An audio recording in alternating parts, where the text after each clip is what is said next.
trying to impress you anymore. Spending all this time trying to get you out my mind.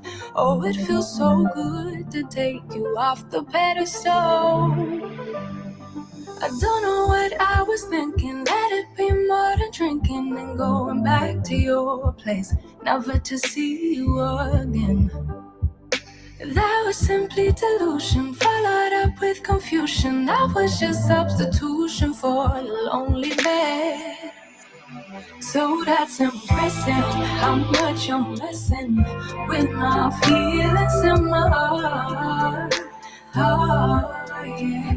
Yeah, that's impressive, how much you're messing with my feelings in my heart. Oh, yeah.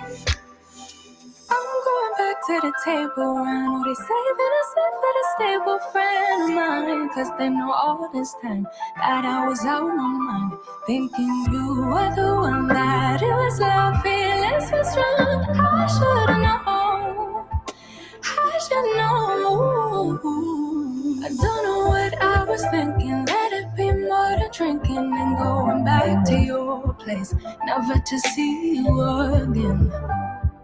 That was simply delusion, followed up with confusion. That was just substitution for a lonely bed.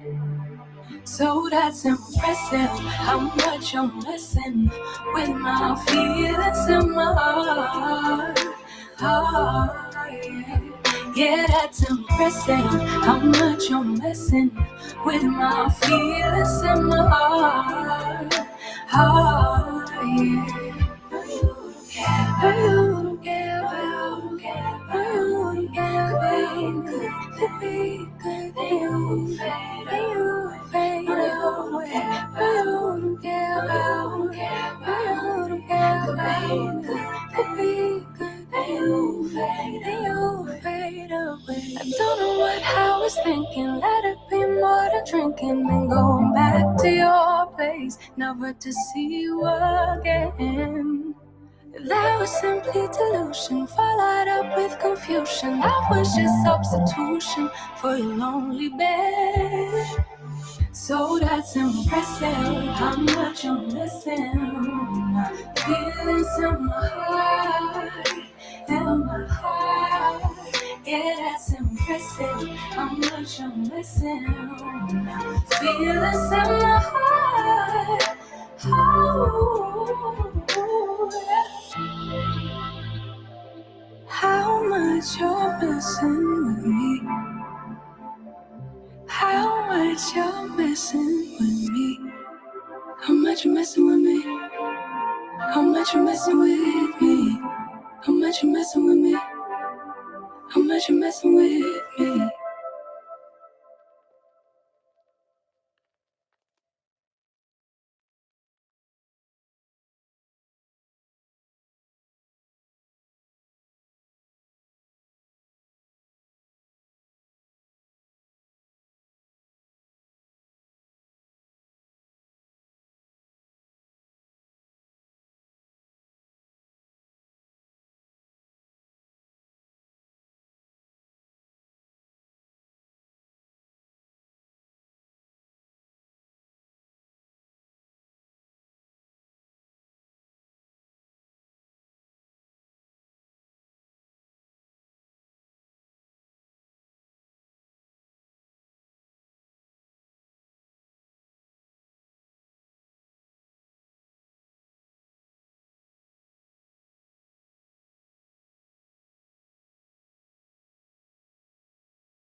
Nathan Ivey.com. Mr. Ivey know the show must go on. And for Cincinnati, man, I put on. Tunes made another flame beat for me to cook on. Raised arms, close fists, yeah, too strong. Team NI, chop it up at the chop shop.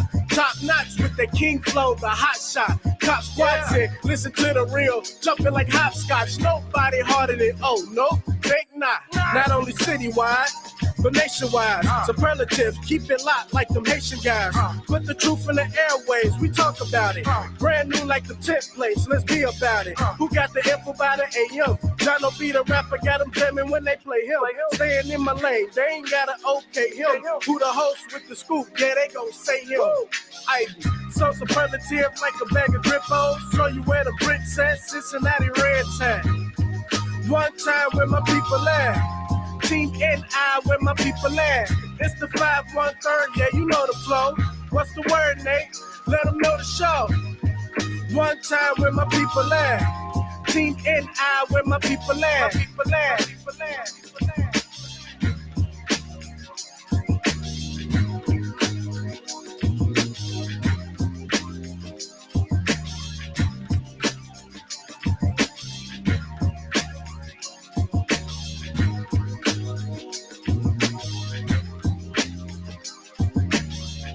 Hey, good morning, everybody. Welcome back. Nate Ivey with you. I flow, therefore I am. Welcome back.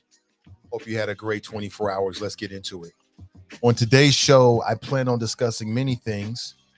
Feel free to chime in with your thoughts, and perhaps there may be some things that are on your radar screen that you don't hear me talking about. Feel free to drop a comment. Good morning to you. Coming up this morning at about 8:30 a.m. approximately, I'm scheduled to be joined by two people. Latanya Springs with HOME, HOME, which is an acronym that stands for Housing Opportunities Made Equal. HOME is working on the roadmap to Black home ownership. And we're also going to speak with Derek Dansby, who is the president of the Cincinnati Realist Association. Again, they got a home ownership fair tomorrow. It'll be tomorrow, free event over at the Coreyville Community Center from 11 a.m. to 1 p.m. Please share with your friends and your family members if you think it's something they might be interested in. That's coming up in about 30 minutes. Good morning to you. How are you? Hope you're doing well. Now, yesterday, we got a call from the Hamilton County Commissioner. Hey, there it is. Good morning. We got a call from Hamilton County Commissioner Alicia Reese before the big vote on whether the Hamilton County Commissioners are going to sign off to move forward to make Cincinnati perhaps one of the sites for the 2026 World Cup. This is big. This is like big. It's like right up there with the Super Bowl. Some would say even bigger than the Super Bowl in terms of the visibility that it brings to those particular cities. And she expressed a lot of concerns. They had the big vote yesterday. And if you don't know, I'm here to share with you that in a 2-0 vote, the Hamilton County Commissioners decided to move forward. Now, it's not like turnkey. It's not a lock. What happens now is that Cincinnati's name goes into a pot with other cities. I think it's like 10, 11 other cities that have put in a bid to host it. And then the folks that make these decisions will make the decision as to whether the city of Cincinnati wins. It was 2-0 vote, even though all three commissioners were there, because Hamilton County Commissioner Alicia Reese voted to abstain. And I'd like to talk to her about that. Perhaps if she's listening, I'll reach out to her to get her thoughts on that. The concerns that I read were that what she brought up on the show yesterday. She's still concerned about that. And as I said, it makes me wonder. Denise Driehaus, who is the president of the Hamilton County Commission, she said, among other things, that it was a once-in-a-lifetime opportunity and that it was worth the expense. We shall see. There's been a lot of debate about it over the last few days. People weighing in on their opinions about what should happen and what they think about the idea and things like that. So we shall see. Good morning to you. Hope you're doing well. 513-873-7134. That is my number. Now, it comes with a little bit of a bargain. Little, quid pro quo. We open the mic for you. You can amplify your voice to our audience, to the masses, but you got to open your mind before you open your mouth. That's it. That's it. That's all. Good morning to you. The world's wise of Buchos. Good morning to you. Feels great. Today is a Friday.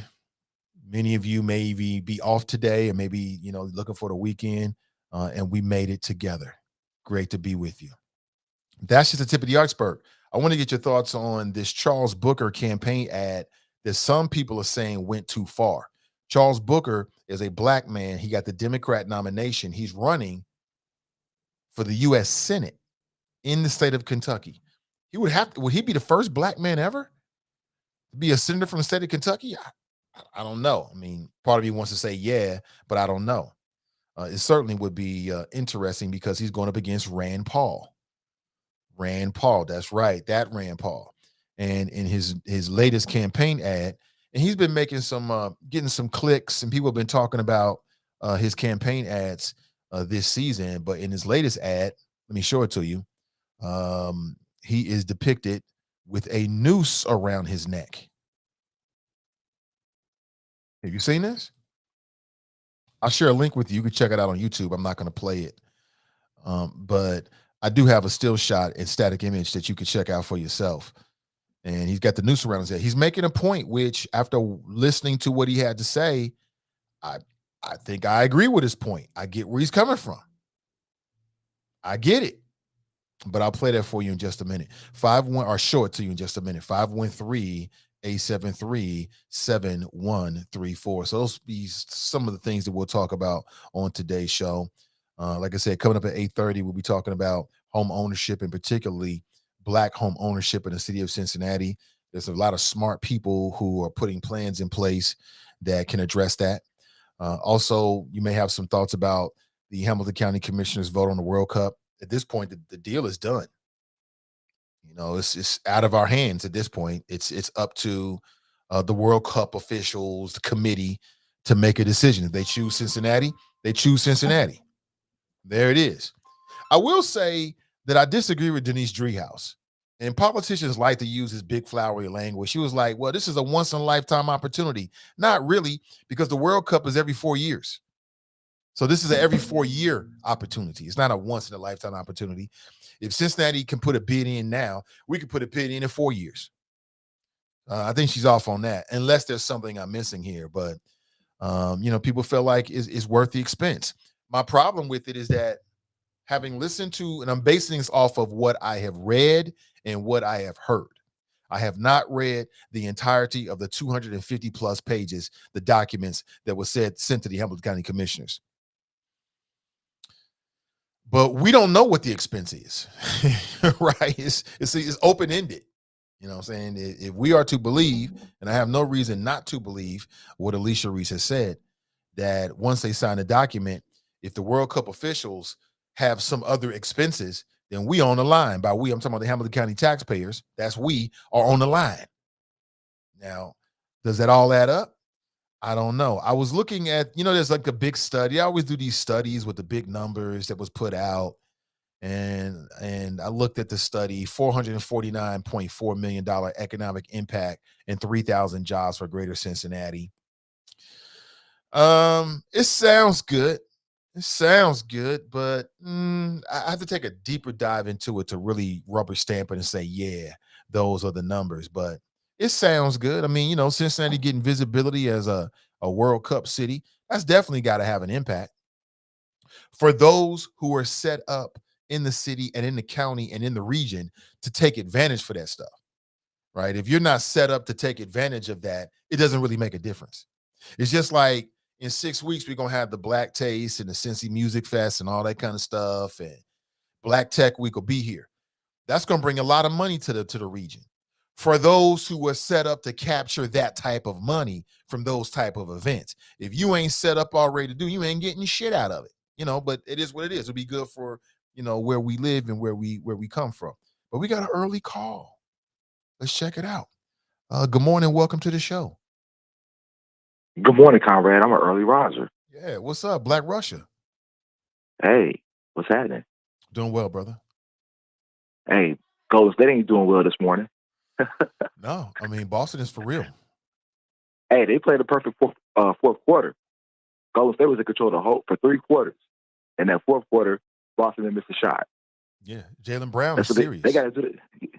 Jaylen Brown serious. Al Horford serious. Yeah, they serious. Marcus He's Smart a problem. serious. He a problem. He got the championship DNA, bro. He's on the Florida team with Billy Donovan and Right, so, I forgot that. Yeah, he was one of the Joakim Noah and them and Brewer. Oh, that's right. That's right. They had squad, bro, back in the day. That 2 out of 3 championships, Florida was a dynasty for a minute. But hey, I love Alicia Reese. I'm always gonna vote for Alicia Reese. I don't like her abstaining from that type of vote though. That took no courage politically at all. You don't like the deal, just vote no. Why not vote no? Why abstain? Why be there and vote president? I can understand that. I understand that. You know, I have a question mark as well. I'm sure she's got an answer. And if I get the opportunity, I will ask her that. Well, I know she did radio yesterday, and she didn't want to talk about it before the vote, which I get. But then now, after the thing, it's kind of like, all right, you had all these questions, and I understand the questions. They were great questions. But, like, if you got questions, just – I'm sorry? I didn't mean to cut you off, brother, but I just wanted to know. You said she did radio. Who was she on with? I want to say Lincoln Ware. Okay. That's what I wanted. I didn't want to put names out there. But, yeah, that's my understanding that she didn't want to talk about it before the vote. Now, after the vote, it's kind of like, why would you abstain? I got a big question about that. Well, I know why Dumas voted yes, because she had the same question, but she voted yes. It's an election year for her, so yes, she's gonna vote yes. And it's like Alicia Reese stepped back because she understood that she's a political genius, so she didn't have to carry no water on this one. Well, maybe I read an article. Hold on here. I read in the article that was reported about it. She said that she had concerns about it and that she wasn't going to vote for it until, you know, she got some assurances on the dotted line in writing, which is what she said yesterday on this show, that the business communities and other people are going to actually chip in and shoulder the burden. So by abstaining, maybe what she was trying to say, and again, I ain't trying to put words in her mouth and read into it, but maybe what she was saying is, I ain't against it, but I ain't really for it until I see these kind of things fall in place. Maybe that's what it is. Yeah, but they announced the city's on the 16th, though. So, like, I mean, you're under the gun in terms of the time. So to abstain, it's like you get all the benefit if it goes well, and if it doesn't go well, you get to criticize it. So I'm abstaining. Like, I just don't like that. Okay, well, let me ask you this then. Let's say you're in her position. You're in her position, and you're Hamilton County Commissioner, and you like the idea of it. It sounds good, but you got a lot of question marks about it. So what do you do? You know, your questions are, you're hearing about the local business community and private entities might step in and shoulder some of the burden, but you ain't seen their name on the dotted line. What do you do in that situation? Vote no. If this is your biggest concern, that there's no buy-in from everybody else, they're just talking and there's none on the dotted line, vote no. Well, if you vote no, then people are like, oh, you against it, but you're not really against it. You want to be for it, but you want to see if there's some conditions that are put in place. And then once you vote no, you can't never take it back. So I'm just trying to speculate as to what's this is all about. We're playing with it. Right. I mean, you have all these questions. I like a position on stuff. Like, yes or no. Do you like it or not? If you got questions about it, you can't get the questions cleared up, then vote no. Abstain is kind of like you getting cake and ice cream. Like, just take a position. I mean, I don't want a position, but you understand that the other person on the commission, she's for it. The second person, she got re-election. She don't want the business community to come out here against her and support your opponent. So she gonna vote yes. So it's gonna pass politically. Like, ideally, you think that's gonna happen. So I ain't gotta vote for it. So I'm gonna abstain. But you don't want to vote no because you don't want to piss off the business community. I get it. It's a smart move, but as a constituent, I don't like it. Very savvy on Alicia Reese's part to abstain, but I mean, it's just, to me, it's kind of like as a constituent, like I don't like abstention. Yeah, I mean, That's me. when I see that, it makes me, I want to know why they abstained. But I think that, I don't know. I think that sometimes we want things to be yes or no, black or white, up or down. And it's not always like that. Sometimes it's nuanced, and sometimes there's a gray area. And so if you're in a gray area, what do you do? Hey, I think if she had these questions, which were legitimate, and you under a time constraint, which is not her fault, they announced it on the 16th. You got to have a deal signed by a certain date in order to get even. Like, and that's another thing too. Like, we might not even get picked, so the contract might be void anyway if we don't get picked. But like, if we get picked, then Dumas and Treehouse, you know, look like the people who supported it and abstained. Is like, I'm not for it or against it. Like, I just, I have problems with that. You know, because again, Dumas had the same question. If you read the article, you look at everything that was said, Dumas had the same question. She also came down yes. And I think that was a political move for her because she got reelection. Alicia Reese, I don't have to worry about reelection right now. But like, to me, it's like you sat this one out, basically. You showed up and you sat out.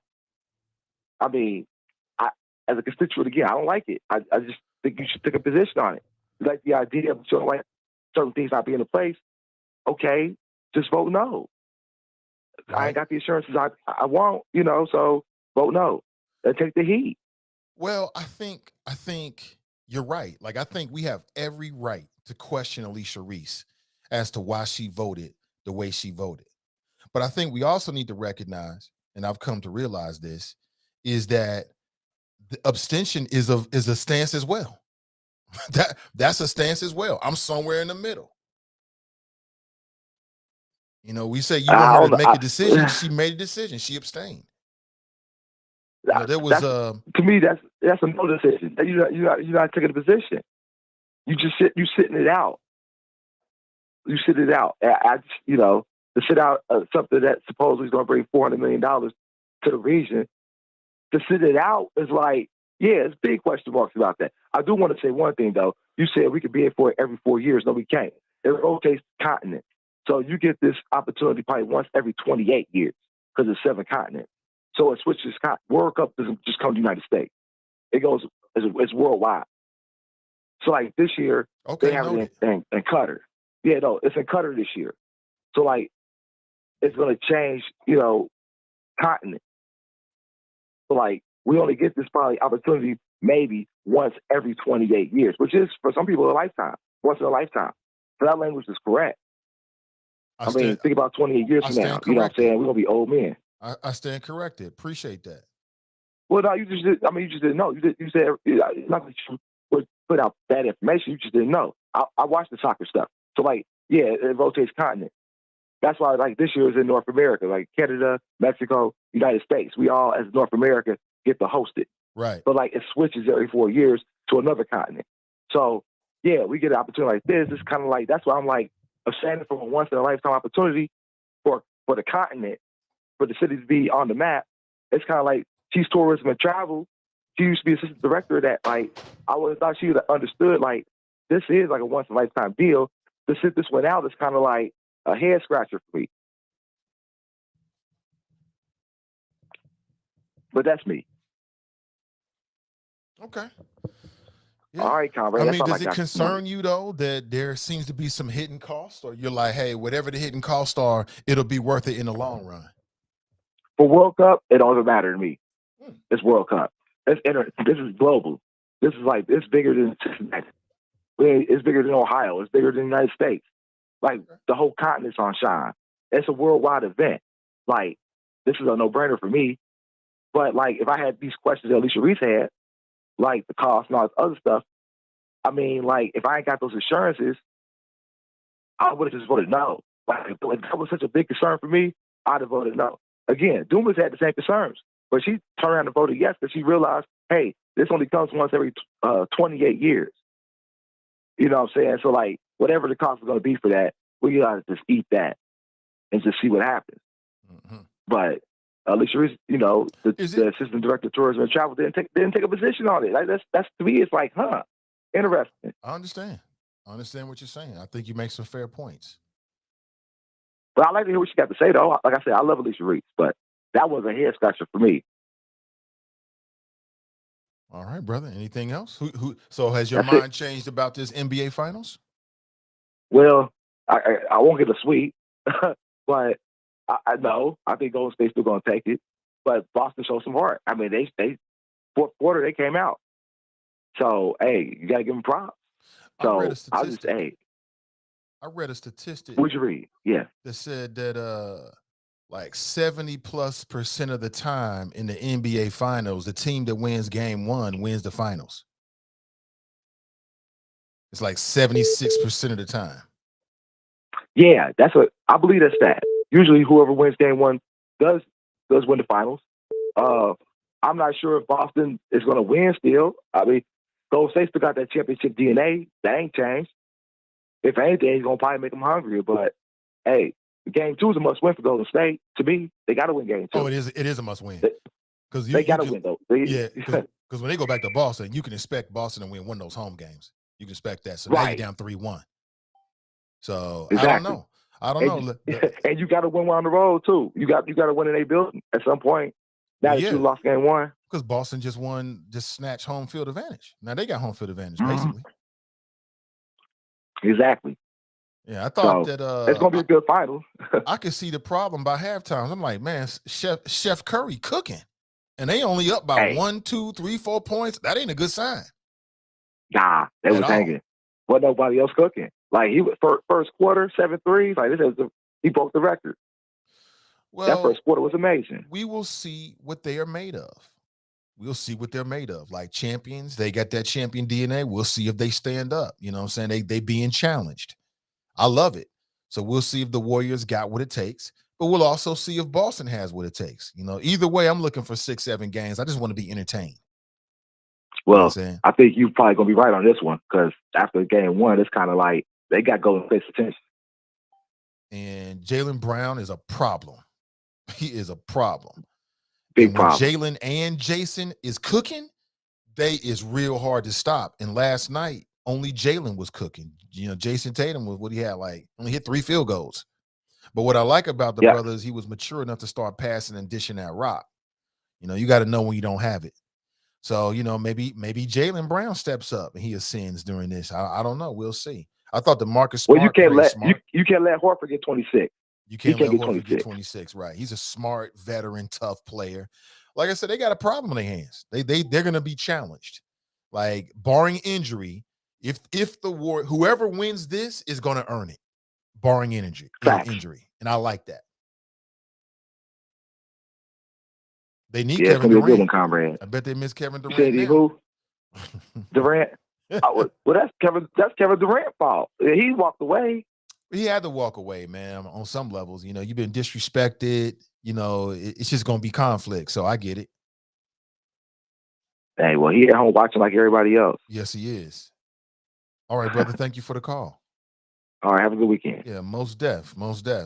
This ain't a sports show, but hey, from time to time he comes up on the show. Hey, listen, family, give me 1 second. I got to fix something real quick on my end. And then we'll kick back the show in just a minute. Just need about 30 seconds to a minute. Don't go anywhere.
All right. Thank you for that time. I appreciate it. Give me one more second.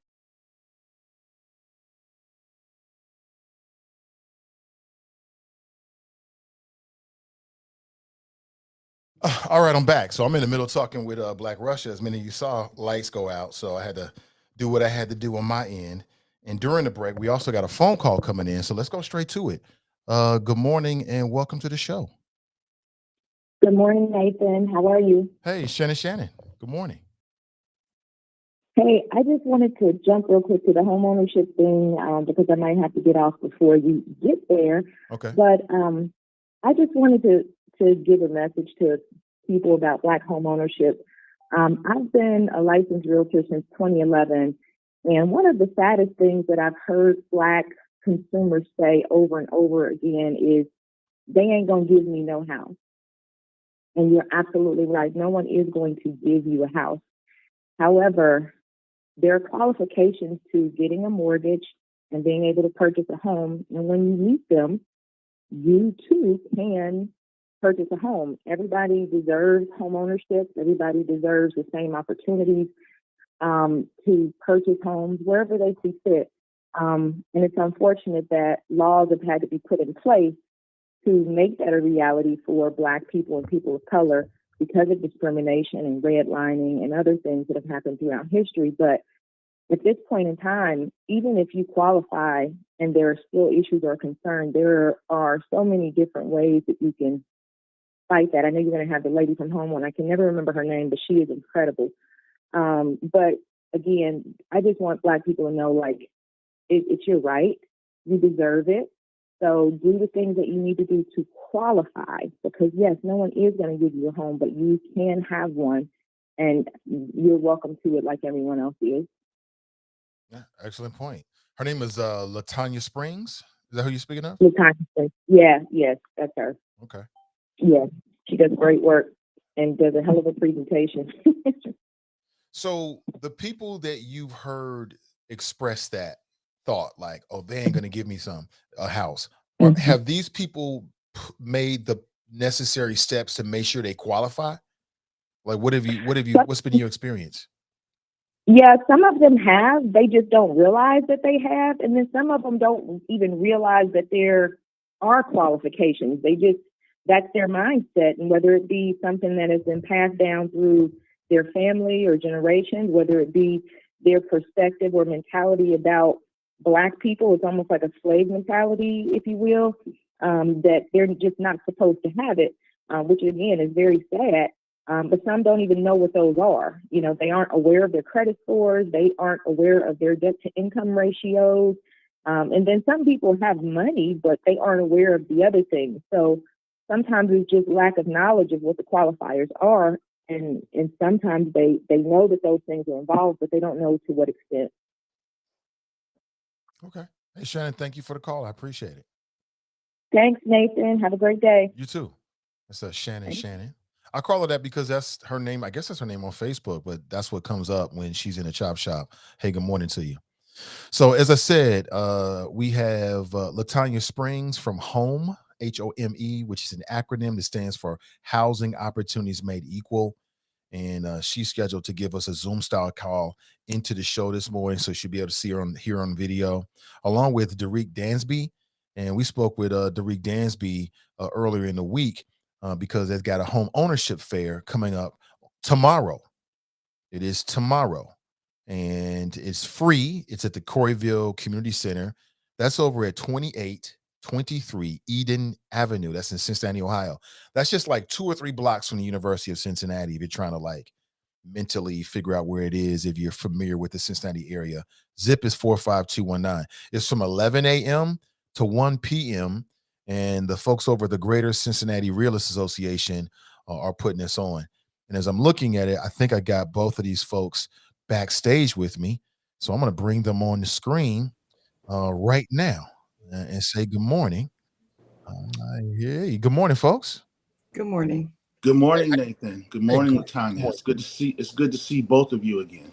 Absolutely. Good to see you, Derek, and LaTanya. Good to meet you. Thank you for being here. Nice to meet you too. Thank you for having me. So let's get into it. We're talking Black home ownership, right? And I was just mentioning that tomorrow is the event from the Cincinnati Realtors Association. Derek said that you work with Home, Latanya. So I'll start with you. Tell us about Home. A lot of folks may have heard about it, but let's do it again. Tell us about Home. Who are you and what do you do? Thank you. Home is an organization. We fight housing discrimination.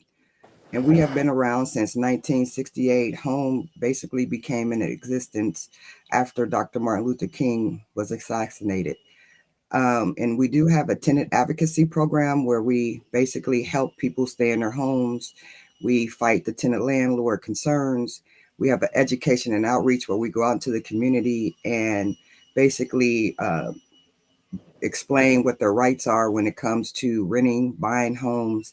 And then we also have a research and advocacy coordinator that is basically researching all the housing issues in the nation and in Hamilton County and Cincinnati. Okay. Sounds good to me. And Derek, again, for the folks that may have missed you, don't know who you are, just tell us about who you are and what you do as it relates to home ownership and in the city of Cincinnati. Great. Um, Good morning and welcome, Nathan Chapas. My name is Derek Dansby. I am the president of the Greater Cincinnati Realtist Association. Our organization is a local chapter of the National Association of Real Estate Brokers, which is an organization that was founded in 1947 because a number of our GIs were coming back from World War II and were looking to use the GI Bill to buy houses. But unfortunately, due to segregation and redlining, our people were not allowed to actually purchase a house in a number of different areas and a number of different places. And if they did purchase a house, it was at an exorbitant interest rate. So the Realtist was formed to provide democracy in housing, to focus on increasing the African American home ownership rate, because we feel and we believe that home ownership is the first step towards Black wealth. And the lower our home ownership rate, the lower the Black wealth will be in this country. So we spend an exorbitant amount of time um, advocating for democracy in housing, trying to push efforts to help increase the African American home ownership rate. A majority of our members, which is almost 100 members here locally, are made up of African American real estate agents like myself. But we also have a number of members who are brokers, who are appraisers, who are inspectors, who are in the construction field. They build houses, they invest in housing. So we are really kind of like, in a way, you have the NAACP that's for voting rights. Well, the Realtist is for housing rights as it relates to Black home ownership. So I'm excited to be here today, and excited to have Latanya on with us today. She's got some great statistics that I think that I kind of touched on a little bit earlier this week. But what Home has done is really done an in-depth, deep dive into those things, and I'm really excited to hear what she has to say. Yeah, absolutely. And so, Latanya, let me go back to you. As I understand it, Home has put together a roadmap. Can you talk about that? And then also those statistics that Derek was talking about. Can you share that with us? I sure can. We have what we're calling it's the roadmap to increase Black home ownership. And what Home has found is that the most significant indicator of systematic racism in the United States is the wealth gap between Black and white households. Home ownership is one of the most effective sources of wealth in our country. And the disparities in home ownership is one of the most crucial factors contributing to the racial wealth gap. And according to national studies using segregation disparity index, Cincinnati is one of the most segregated cities in the United States. Black home ownership in Cincinnati is around 33%, while white home ownership is approximately 73%. So we have a 40% gap in home ownership in Cincinnati. This gap is one of the worst compared to other metropolitan cities. There is only 2 cities that are more segregated than Cincinnati at this point. We used a Zillow study, and they found that only 2 out of 58 metropolitan cities which are the same size compared to Cincinnati, and that was more segregated than us. And the gap in Cincinnati is getting worse. Nationally, the Black homeownership rate went up by 0.5% between 2018 and 2019. But the Black homeownership rate in Cincinnati decreased by 1.7% over the same period. We used a recent study by the Urban Institute that found that over 19,000 local Black millennials are mortgage ready. So while we were creating pathways to increasing Black home ownership, we must also address the importance of supporting, we call them legacy homeowners. So we must preserve the 33% that we have while increasing the new first-time home buyers. So we have 6 policy recommendations that we think will increase. It will increase Black homeownership and preserve the 33% that we have. So we're saying that the first policy recommendation, we want to expand lending to Black and low-income home buyers. Second, we want to, to establish a loan and grant fund supporting existing low-income and moderate-income homeowners. We need to modify zoning to be more inclusive. The fourth one is we want to provide property tax relief to low-income homeowners in neighborhoods where property values are rising at a rate above the countywide average. Fifth, we want to modify tax abatement incentives. And lastly, we want to create an independent, transparent monitoring process. And we're asking that the city and the county put a task force together to work on these 6 policy recommendations, because this is what we have identified along with some other local partners to increase Black home ownership and reduce that generational wealth gap. Has these policy ideas been presented to, so let's say, city council? And if so, what's been the response? We have presented all of these policy recommendations to the city council, and I can honestly say that this is the first time that the council is beginning to see what home has already known, is that housing is the cornerstone of everything. Everything that has happened starts at home. For you to have a great school, you must have a home. For you to have great health, you must have a home. For you to have a great job, you must have a home. So I can say that we have presented it, and we are looking at different ways to work together to make these policies become reality. And we are beginning to see movement on that, along with other organizations as the Realtors. We presented to the Realtors, and right now we're asking more organizations to come on in support of these recommendations, because I think that once we develop partnerships, because when you talking about politicians, it's the voters that move policy. So if we can get this out to the community to support us and organizations to support us, I think that we could all increase Black homeownership here in Cincinnati. I appreciate your time this morning with us, LaTanya. You said that there's been a little bit of a slide in home ownership here in the city of Cincinnati. Any idea what's behind that?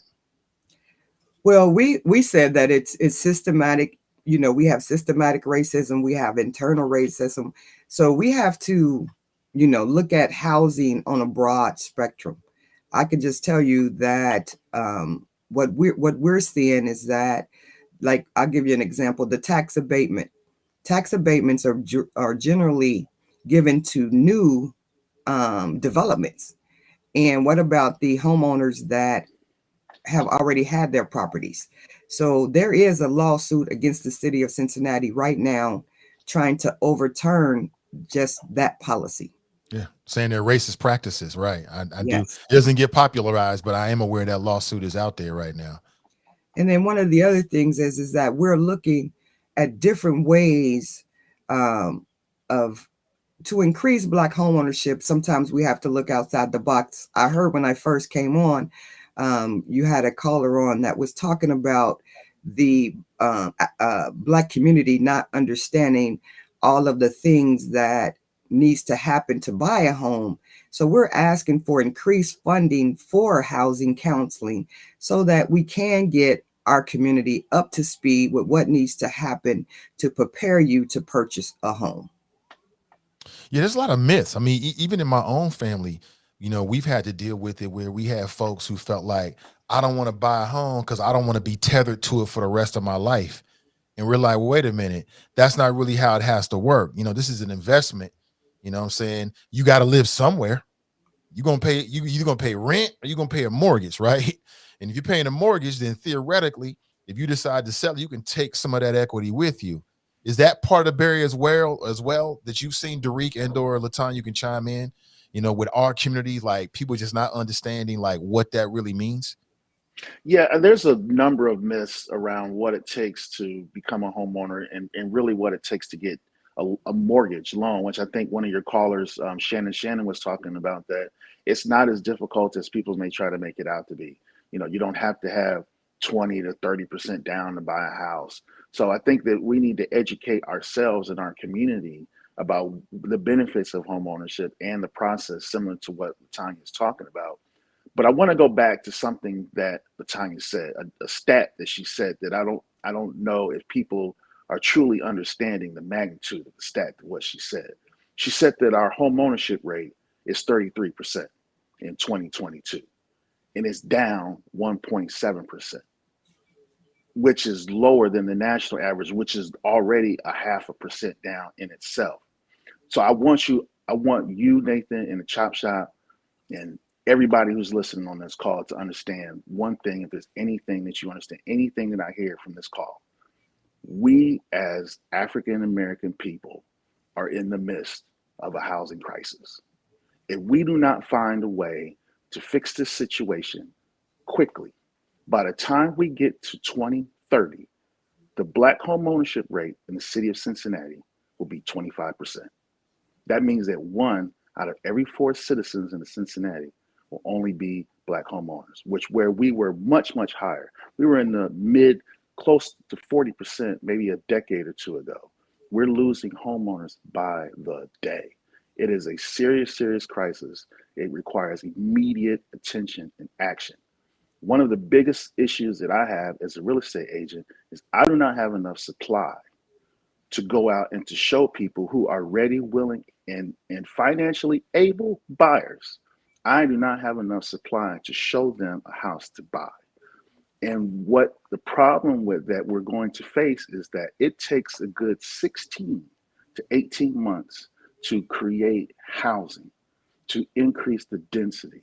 So if we start now in the month of June and we start building, we won't see that house until January of 2024. So there's a lag period. So in order for us to get to the point to where we're not stabilizing, which is, she used the word stabilize, to where we actually grow, we have got to put a tremendous amount of energy, efforts, resources, and money into building houses starting right now. You used the word density, and I remember going back maybe a couple of months back, City Council voted on a density ordinance idea. They wanted to increase the density. Do you remember that, Derek? I Did don't think you agree with that? I don't think it ever came to a vote, to be honest with you, It Nathan. I didn't. think It got killed in it got killed Reggie's committee. in Reggie's committee. I think Reggie is courageous with what he was trying to do. I think he's visionary with what he was trying to do. I think that although, there was some groups that disagreed with some of the information and some of the how-tos and wheres or anything, I don't think it should have died. I think we should have kept talking and stayed at the table, because now we've lost 3 months, Nathan. We've lost 3 months. We could have had those houses in the market by October of 2023. Now we're into January. So see, that's why I'm saying that this is a crisis, because in order for us to fix the problem, we have to increase the knowledge of the people who are looking to buy houses, but we also have to increase supply at the same time. So we've got a long way to go. And I am just so concerned that by 2030, we're going to be in deep trouble. And if we're at 25% by the time we get to 2030, by the time we get to 2040, we're going to be like 16, 17, maybe 18% Black home ownership rate. If this trend continues to go the pattern that it's going, and you Right. also understanding that on top of the lack of supply, inflation, gas prices are up, groceries are up, everything is up. So now our buying power as Black people is slowly but slowly eroding and getting smaller and smaller and smaller, while the prices of housing and the lack of supply of housing is forcing the prices of housing to go up tremendously. So now our buying power is getting even worse. So it's like, how do we fix it then? So if buying power is low and the price point for entry is high, and we're talking about people historically that in terms of wealth is lower than our white counterparts. So how do we fix it then from your perspective, Derek? What ideas do you have or you think you would like to see put in motion? Our city, our county, our state, our federal government needs to put money into housing immediately, into home ownership opportunities on every single level. There should be no one who wants to buy a house in the city of Cincinnati that can't find a house to buy. That's ridiculous. LaTanya talked and spoke very eloquently on the benefits of home ownership and how that benefits us as a community. I know that all of our mayor and our vice mayor and our council members, I know that they value a diverse neighborhoods. I know that they value safe and clean neighborhoods. I know that they value home ownership. But where's the supply? Where are we at with this? I mean, it's great that we can cut ribbons and dig in the dirt and say, oh, we're going to do this great thing, but we need more supply and we need it now. I know that in Avondale, the city of Cincinnati just passed a motion to put 18 new houses on the old site in Avondale, which is great. But we need 118 new houses every month for the next 36 months in order for us to really to balance this whole thing out. We're in the middle of a crisis, Nathan, and I'm glad that the folks at home and LaTanya have put forth this data, this roadmap. We haven't had a chance to take it to our board yet, but just based off what I've read and seen, I don't think our board's going to have a problem supporting what they're trying to do. But I'm hopeful that folks like in the NAACP, folks in our community council level, our CDs, our community development corporations, our mayor, our vice mayor, our council members can understand how serious this crisis is and can begin to put measures in place to do something to fix it. Hey, LaTanya, back to you. So Derek is saying supply, among other things, but supply. For you, what's the biggest issue that's preventing us from dealing with this crisis? And what's causing it? Is it a lack of supply in your perspective as well? We believe that we do have a lack of supply. We have a lack of supply basically of homes for people to purchase. We have a lack of supply of affordable housing. And we spoke against the density. We didn't, when we say spoke against the density, we was not against Cincinnati becoming dense because we do have a housing supply crisis. But we spoke against it because there was no provision for the affordable housing. And that is 30% AMI. So we were saying that we have to be creative. When we're looking at the housing supply in Cincinnati, we have some of the oldest housing supply. Most of our homes are very old. So when we say that you have to be dense, we have to look at other opportunities. And one of the things that we have as part of our policy recommendation is accessory dwellings. This is where you can have a home and you can use other, say a garage that you fix up as an apartment that you can rent out. With the way the zoning is, you can't do that legally. So we're asking that anything to increase housing be looked upon, because as Derek has stated, we are in a crisis. We are in a crisis of supply in Cincinnati. And with our housing being so old, we have to come up with financing to continue to keep the housing that we do have. So yes, the supply is, but we have to look at different ways of getting housing supply in the city, and also making it affordable for African Americans. And we have a lot of, as I gave you just the 6 basic policies that we have recommended, but inside those 6 policy recommendations, we have sub policy recommendations that we're asking to increase the supply and to increase Black home ownership. Right.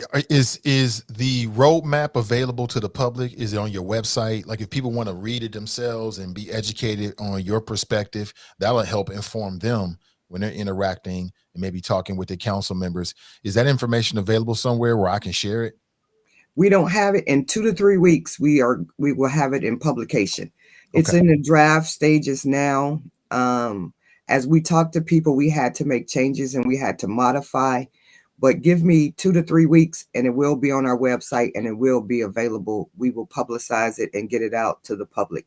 We are speaking on the policy recommendations and we have shared some of the drafts, but the final version will be available in 2 to 3 weeks. It's at the printers now and we just waiting on them to bring it back polished, and then we'll be sharing it with the community.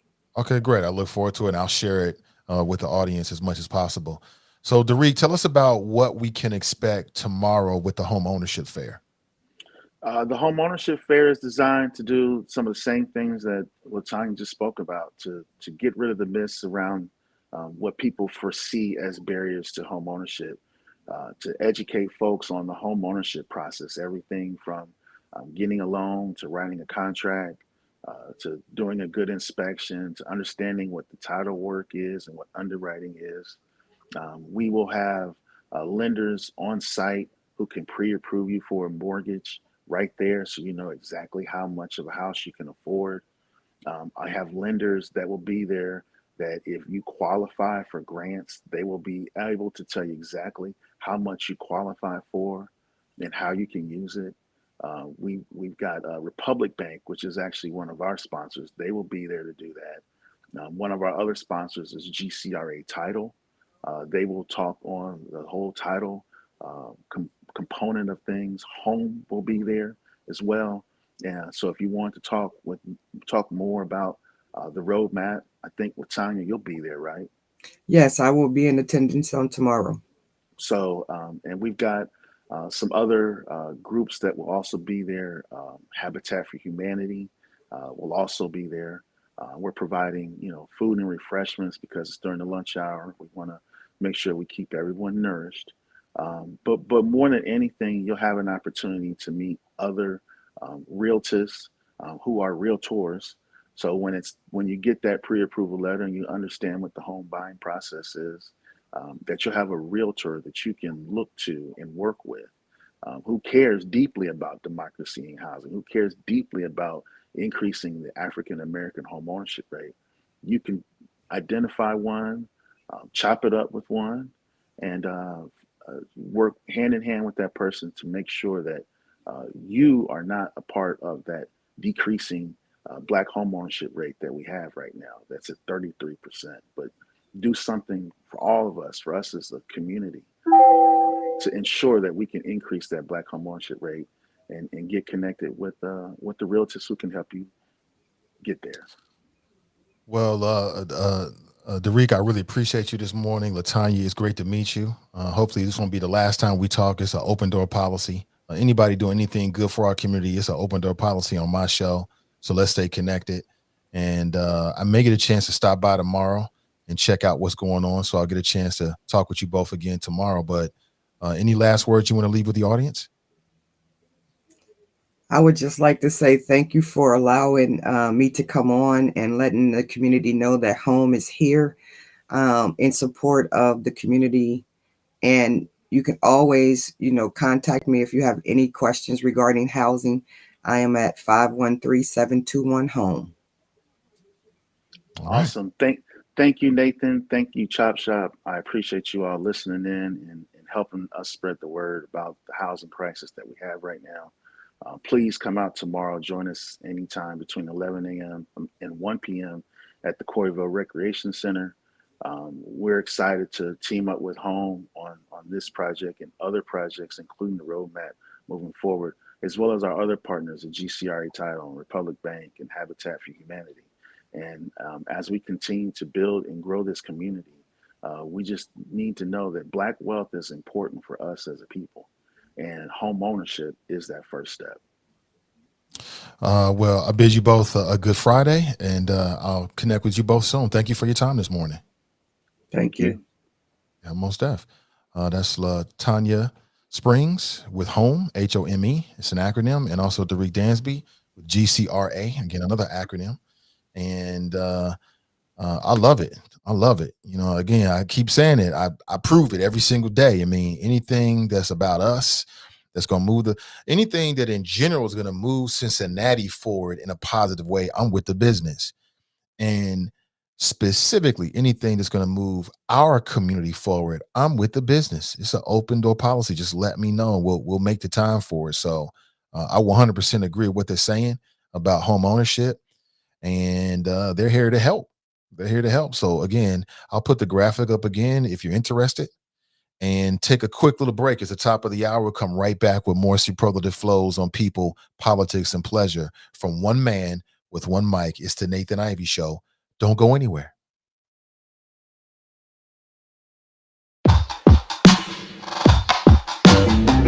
Love interrupted by tragedy, lost in the drought of nightfall, running in search of the remedy, trying to find her place in it all, focused only on the negative. All she can attract is pain. Perception is what will manifest. Thought she could escape, but it's all the same. Birds fly south for the winter, but she ran to the west side. And though much was stolen, much still abides. And I know she'd rather keep her distance, but as time moves on, she's drifting away from me. But did the ocean breeze specify you? Did the palm trees sanctify you? I bet the ocean breeze did advise you that you'll never find you on the run from yourself, on the run from yourself. Concrete will shape to quicksand. Just when you think you're in control, but you're not alone. Take my hand, no shame in the surrender to a bigger picture. Birds fly south for the winter, but you ran to the west side. And though much was stolen, much still abides. And I know you don't wanna burn bridges, but as time moves on, you slipping away from me. But did the ocean breeze pacify you? Did the palm trees sanctify you? I bet the ocean breeze did advise you that you'll never find you on the run from yourself, on the run from yourself.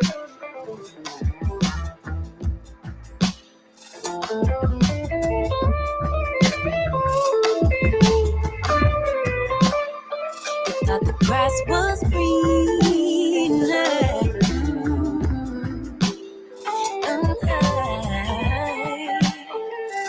but she was safe all along.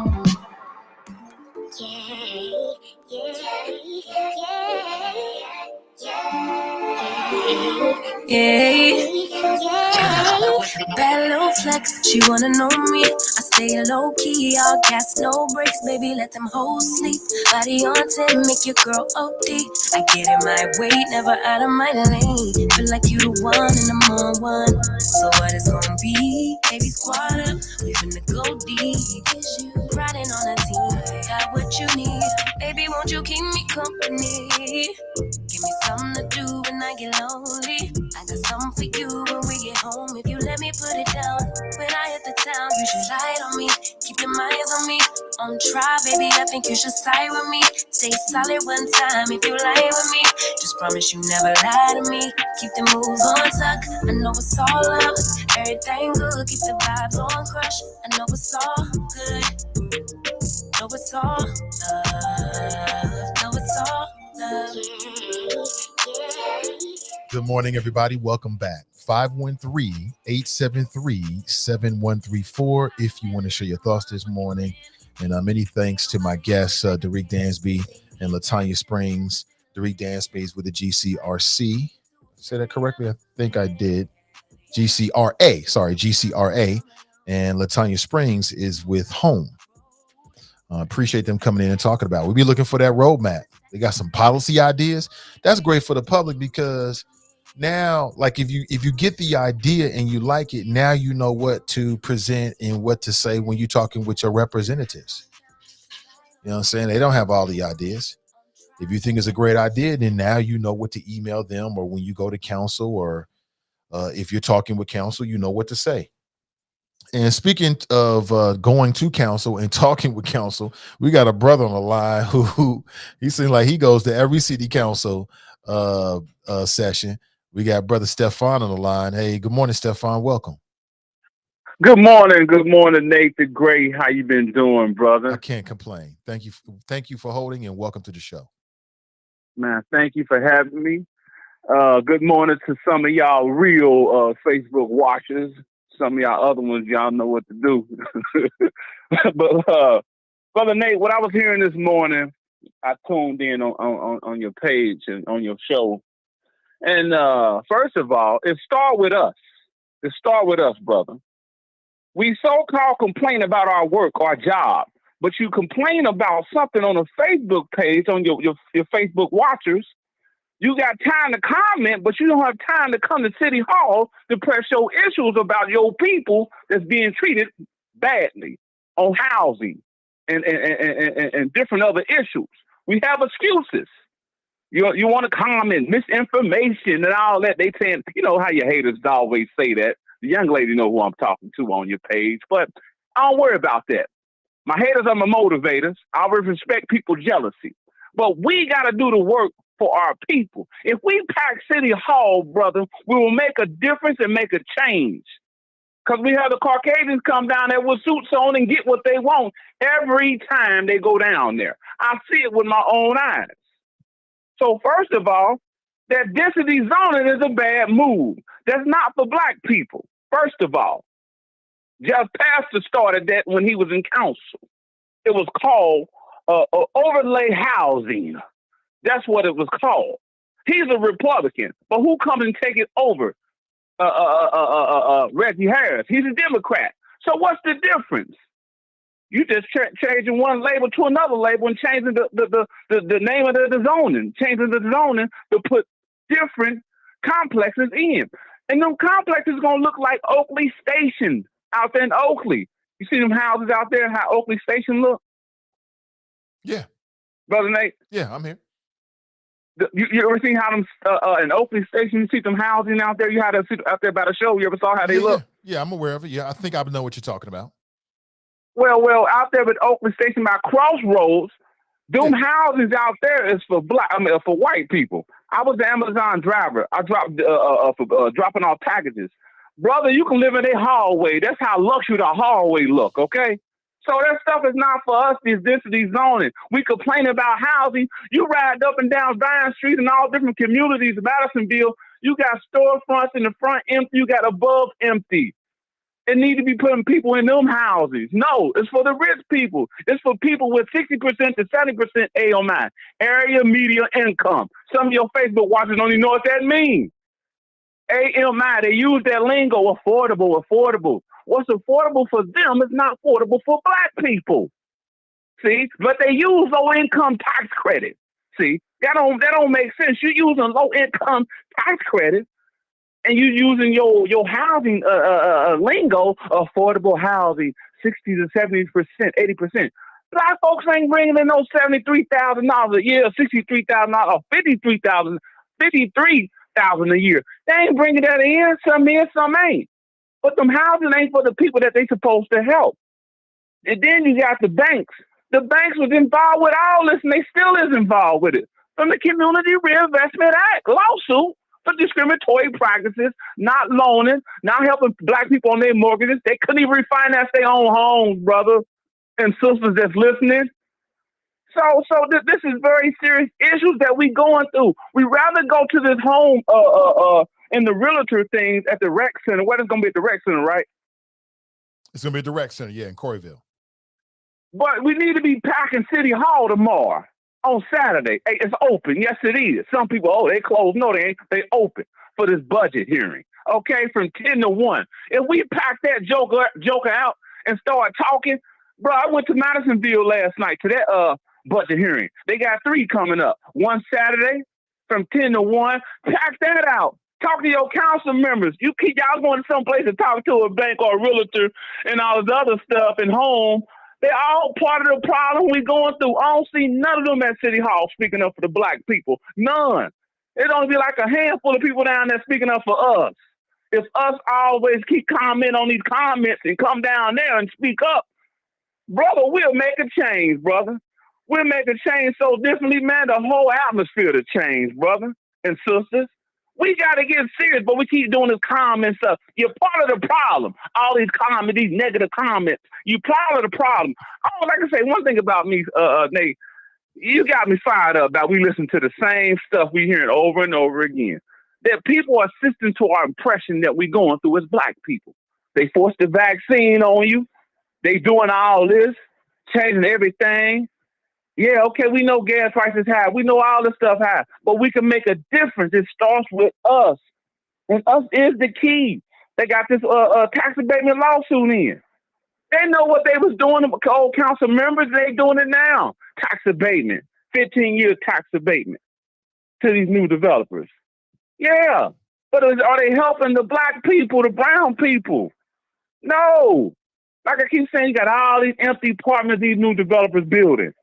Ain't no CBA, Community Benefits Agreement for the community. If they did do that, guess what? A change different will start to happen ASAP. Nobody don't talk about a CBA, but they'll do it with the banks.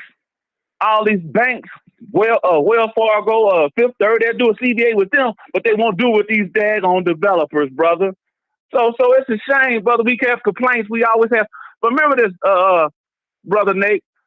They use our own people to assist us. And they're assisting us very well just for a bag, just for some money. Remember, when you leave this world, you can't take that with you. You will never see a U-Haul truck behind a hearse, brother, at all. Because you can't take it with you. We got to do our work now. We do our work now, you're going to get all the money in the world going to come your way. Everything will come your way. God will favor you in his way.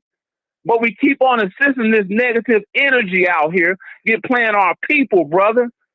You know what I mean? We can pack out City Hall. We don't want to. But you got time at work to comment on the comment, and it's a daggone damn shame you ain't down at City Hall to complain about your people. Your people's going to be your grandkids, your cousin, your nephew, your aunt, your grandma. Senior suffering, brother. They're going to have no place to hang out at the network at, or even play bingo at. You know what I mean? If we don't come, we need to do this now, brother. You know, we don't need to go no rec center and learn about. We did that stuff in the rec center in Price Hill. People ain't getting nothing to accomplish out there. What they call that? What's them quick houses that go up called, Nate? I don't know. You tell me. You know the quick houses that, what's them houses go up so quick?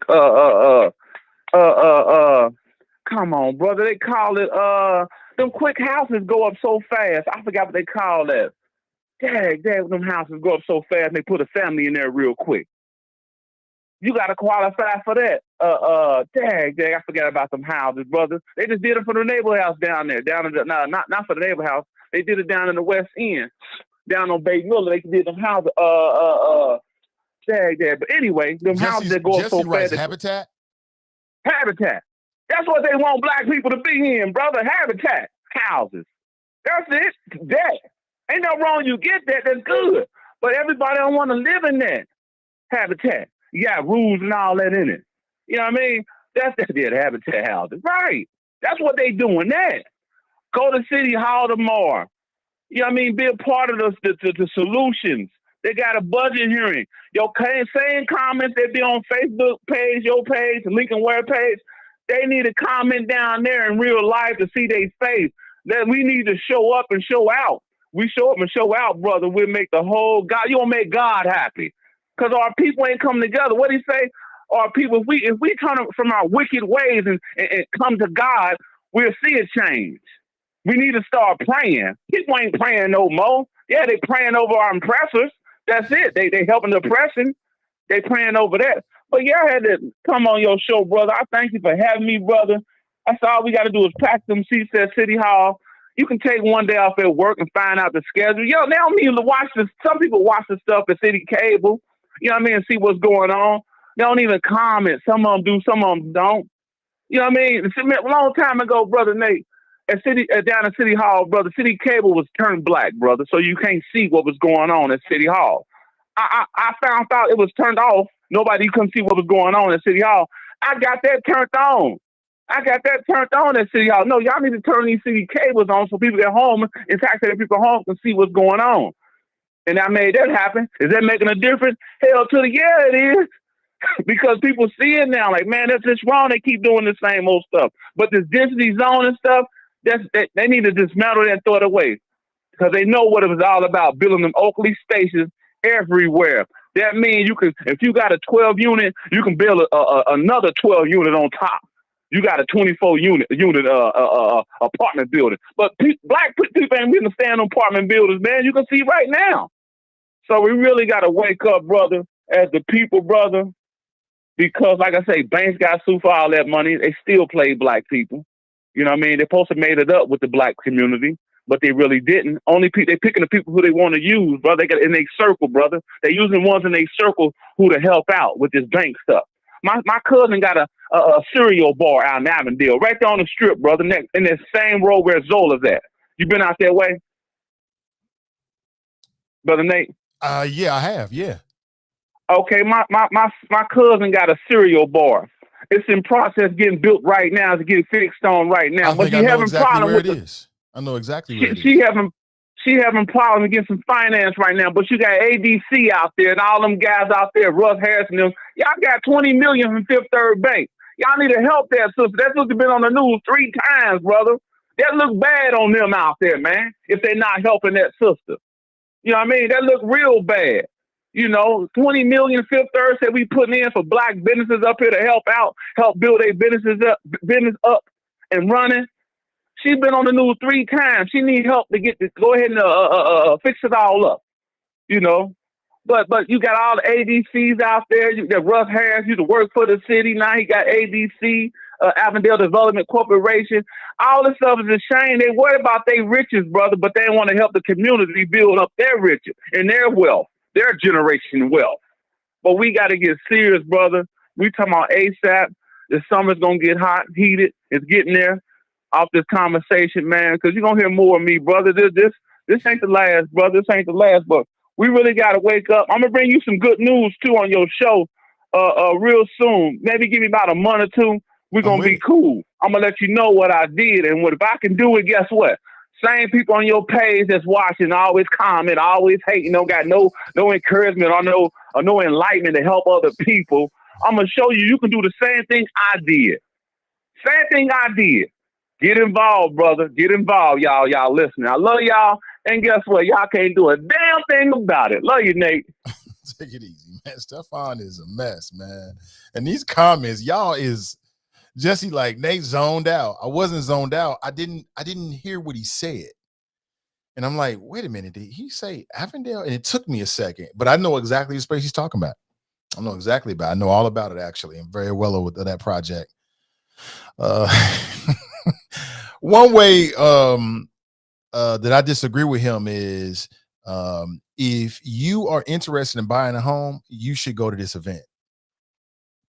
You should go to that event tomorrow if you're interested in buying a home, because they might be able to help you, period. And you can do both. You can go to city council when you got time, but you could also take care of your personal finances, because nobody's going to help you buy a home if you don't take the first steps. Do I think there's a power in going down to City Hall? It is, if you've got an agenda, it's got to be more than just some words. If you got a plan, if you got some policy ideas, sure. Is there a value in going down there and giving them the business? Sure it is. If you got a point, if it's going to lead somewhere. If not, it'll be great theater. And then you walk out and they forget you, right? They forget you as soon as you walk out. But I think generally I get what the brother was saying. Y'all, the Chop Shop is too hilarious, man.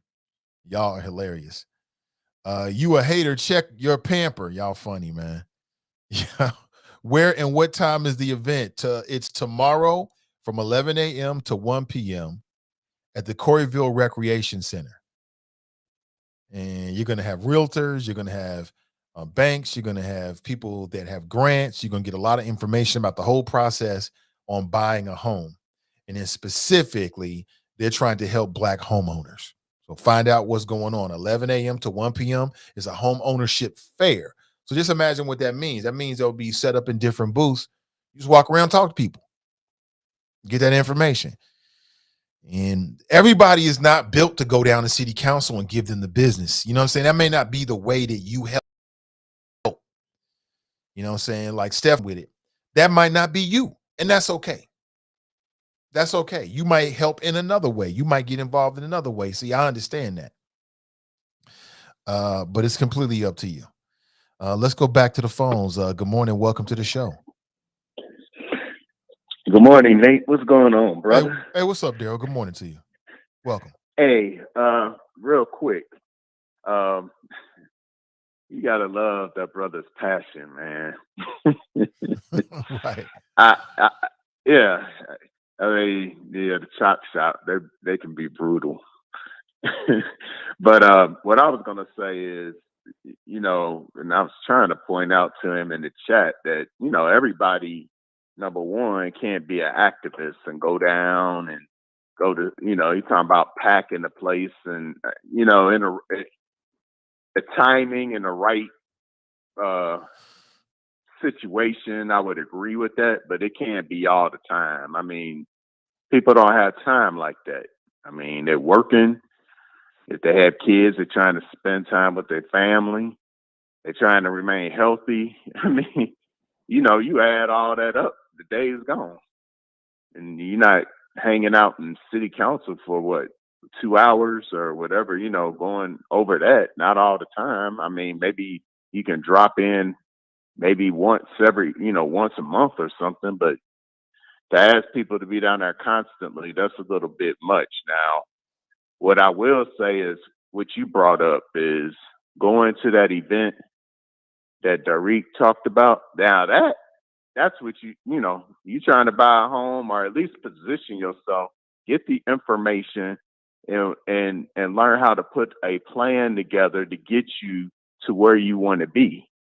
But you got to put a plan together. And that's something I would say, go to that and get the information if you can make it. And they're going to have good information there. They'll probably have people there telling you how to, explaining to you your expenses, what you have coming in, your credit score, all that stuff, and what you can do to position yourself to buy the own property. The renting, I know sometimes you have to rent, and I owned and then I rented and then I owned again, but renting works against us. I mean, the bottom line is that ultimately, um, when we rent, we're not really building net worth, if you're an individual, or generational wealth that could possibly be passed down to your family. If you end up buying a house and paying it off, you live there for a while, and that that's just how it works. Or you position yourself to move into something better, depending on your situation. But you know, I I like what you said. Just encourage people to attend that event. Stefan, yeah, there's a place to go down to city council and be up in city council to make your presence known. But I would say you need to you need to go to city council with a plan of action and not just waxing poetically, making your points, and then at the same points you make the next month or whenever you come again. I mean, you need to have a plan as how you're going to push action in city council. Just sitting there talking about the same old thing, they're going to treat you like that. Like, oh yeah, let's let him have the mic, let him have his 2 minutes of fame, and then that's it. They're not going to listen to you. So if you have a plan of action, and what I mean by that, having stuff on paper, having some numbers, doing your research. So that don't mean you can go down there talking off the cuff. That means you got to go in, do your research, like you write in a paper in college. Get the research, get the statistics nationally, how those statistics hold up against what's happening in Cincinnati. Those statistics, make a comparison, write up a brief paragraph or something, and then you come to city council armed with that information. So then when they try to, maybe they respond to you. I don't know how the interactions work in city council, but if they do respond to your questions or they put something out there that's not factual, you can fact check them right on the spot. You got to be able to do that. Otherwise, these people aren't going to listen to you. I mean, they'll give you the floor, but they're not going to really listen to you. And that's the way we have to be. So we can do both, is what I'm saying. So I since Stefan says we don't encourage anybody, I want to encourage everyone to attend that event for home buyers. And anyone that wants to be a home buyer, go to that event, get the information, ask a bunch of questions to the financiers, that's the banks, ask the right questions to the realtors. They're there to help you and get as much information as you can. And once you get that information, stay in contact with those people and help build a plan so you can own a home. So that's all I got to say, Nate. I just wanted to get that word of encouragement, brother. I appreciate you. Take it easy. That's Daryl checking in. Daryl from Atlanta. Good to see you. Listen, folks, a little bit early, but I got to make a move. I got started the show, what are we, like 90 minutes in? Hey, good Friday, Rachel. Good to see everybody. I really appreciate you. Kashar writes, will anyone track the effectiveness of this homeownership fair example? Follow with those who need more than just information. Many people need help putting that plan together. Sometimes it is complete change of thought process. Many will walk away overwhelmed. Maybe the realist could create a resource center for those who want to move to the next step. Maybe report back on success stories. Okay. I'm not against that. That sounds good to me. Good to see you, Kashara. It was good to see her. I see her recently.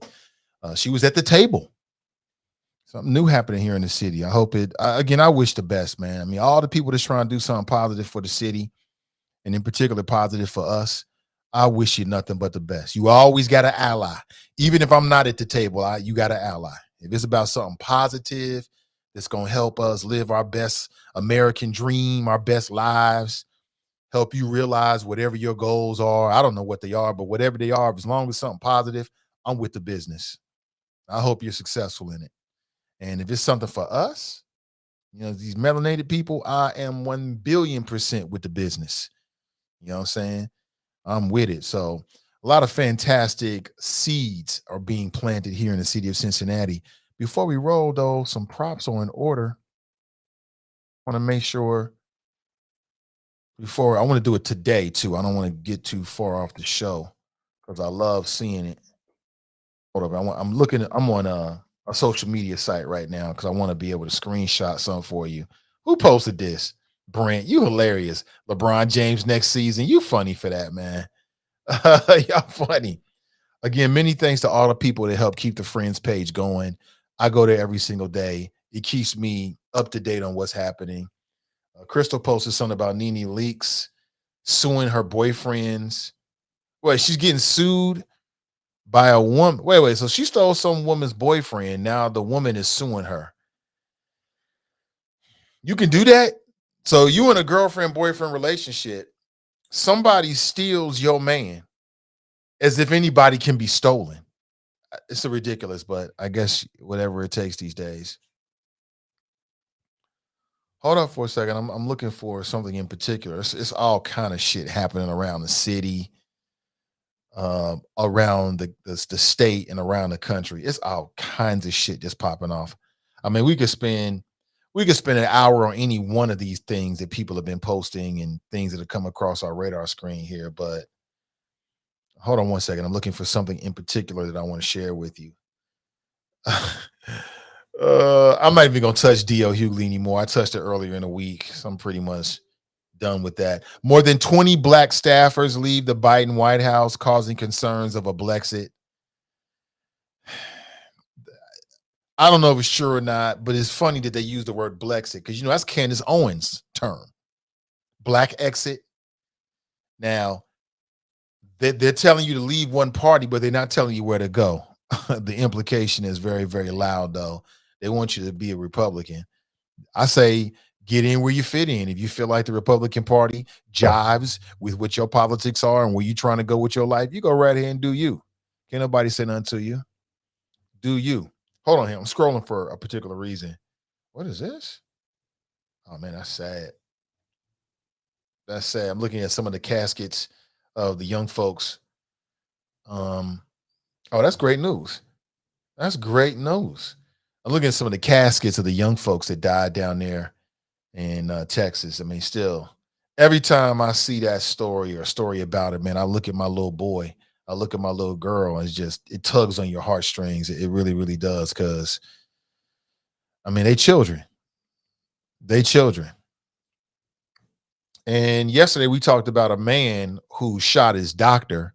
As it turns out, it's being reported that the man was suffering from some back pain. He blamed the doctor for doing something to him during surgery. He went and bought a gun and killed the man, or tried to kill the man, and then shot himself. I mean, I'm telling you, yo, we living in different times. And what's different about it is the availability of these weapons of mass destruction where you can kill a lot of people. I saw this reported that in Sandy Hook, he shot 24 people inside of like 10 minutes. It's just a different day. Some humans have always had problems with mental health.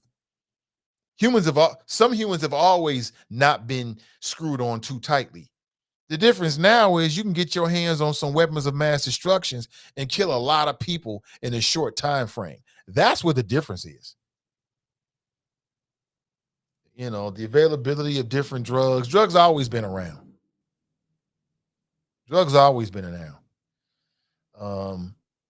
The disintegration of the family unit. We talk about the black family unit, but you can't tell me that the white family unit is perfectly healthy and intact based upon what we've seen in the news. So I'll say the disintegration of the family unit, and now you have the availability of certain types of weapons. I mean, it's a recipe for what we see every single day. Unfortunately, it's a recipe for disaster. It's very, very sad. But I want to say shout out to Ron Hummins and his team and all the people that support him. I saw some good news across my Facebook screen the other day, and I thought it was really, really great. His team and some really good people came together, and they were able to pass a couple of bills. One, a declaration of a state of emergency on childhood trauma, and making Cincinnati the first city to make the month of June Childhood Trauma Awareness Month. I love it. So a lot of great people in the photographs. I don't know who's involved with what, but I just love it because, as I said before, I think that's something that we just don't focus on enough. It's the trauma. We misdiagnose what we see a lot, especially if it's people of color. We automatically want to assume the worst, but it's people out there that's traumatized, straight traumatized. Hell, black folks traumatized in general. We still dealing with that. So I was glad to see that. I see Sister Iris and Brother Ron Hummins together here. So, good people coming together, doing great things for our community. I love seeing it. It makes me feel real good to see that. And we'll see what goes. I'm not an expert on what they're trying to do, but from what I've read, I'm with the business. I think it's the right direction to go. And it takes good people coming together to make shit happen. So that was beautiful to see. And I shared it on my Facebook page and in the friends page as well. So you can check it out. But I wanted to make sure I said that before we roll out. Cindy writes, Cincinnati has a high rate of kids being killed. Is that right? Is that right? This Saturday evening, singer and songwriter Lauren Elise will be performing at the summer concerts at the park. Is that right? Over in Woodlawn. She's dope. I've never met the sister, but I saw her perform once over at the 5 Points. The people with Cincy Nice put that together. I believe it was Cincy Nice. If it was somebody else, then my apologies. No disrespect. But she seems to be super talented. If anybody has a connection with her, let me know. I'd love to have her on the show to interview her. She seems to be super talented. I wish the best for her. But a couple of things I want to leave you with. Number one, if you're looking for a spot to eat over the weekend, perhaps this evening, check out our friends over at Wing Champ. It is Black owned. They have an incredible menu, and you can also get your Creamalicious ice cream there as well. So check them out. They're out in beautiful Sharonville. Well worth the drive. Check them out. Also on Sunday, check out our friends over at Renew Community Church. They offer a Sunday morning masterclass. It's live streamed to their Facebook page and their YouTube page.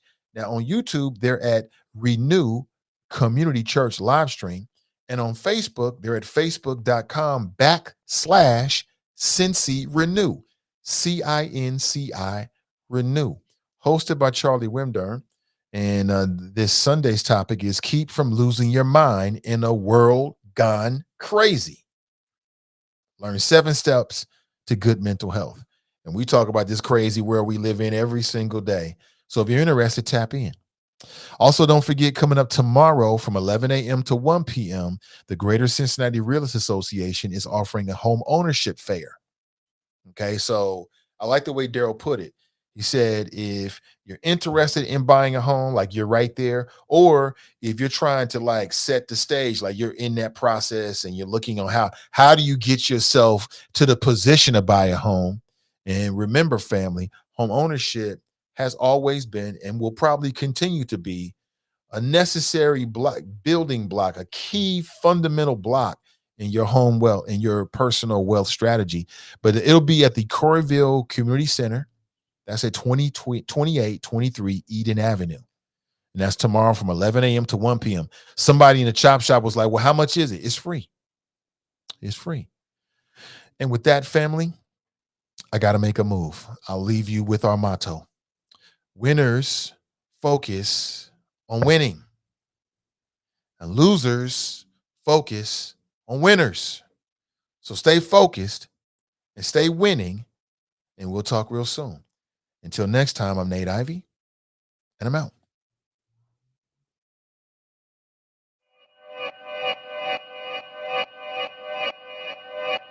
Yeah. Talking to my mirror like I love you so much. Curving on my critics like I heard you, so what? You can't kill my confidence, I think I'm the man. Tally all the I ever gave on my head. Lately I've been living like I can't take a loss. They ain't wanna help me, that's what made me a boss. You can't kill my confidence, I think I'm the man. We don't give a that's what they don't understand. Back again like flu season. I broke records while loose leafing. I'm coming down my roof, leaving. Don't give a I don't care. Did the for my lonesome. No wonder now I'm on one. No shortcuts on that long run. All I really want is my share. Get him, I got him, I told him it's nothing. In the discussion, for them feelings, I throw all my pain on percussion. The disgusting. I hear them bragging about that they did, and it do not move me, not in the least. They ain't been dropping no seeds in the soil, but swear that you almost spotted the